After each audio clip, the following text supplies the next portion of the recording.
నిజమైన దైవ సేవకులు ధన సంపాదకులు కారు, ఆత్మల సంపాదకులు. దైవ సేవకు ఇవ్వవలసింది విశ్వాసులు, అవిశ్వాసులు కాదు. అవిశ్వాసులిచ్చే ద్రవ్యాన్ని దేవుడు అంగీకరించడు.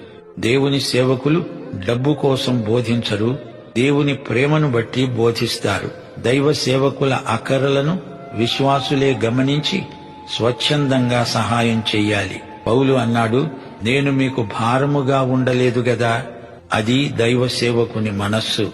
సువార్తను ప్రకటించే సేవకునికి సాయం చేస్తే నీవు సువార్త ప్రకటించినట్లే అవుతుంది. సువార్తికునికి నీవు సహాయకుడవు, సహకారివి అవుతావు. అతని ఫలములో నీకు పాలు ఉంది. పొలంలో పనిచేసే సువార్తికునికి క్రైస్తవ గృహస్థులు చేయగల సహాయం ఎంతైనా ఉంది. తాము వెళ్లలేరు గాని వెళ్లిన వారికి సాయం చేస్తే తాము వెళ్లినంత ఫలం.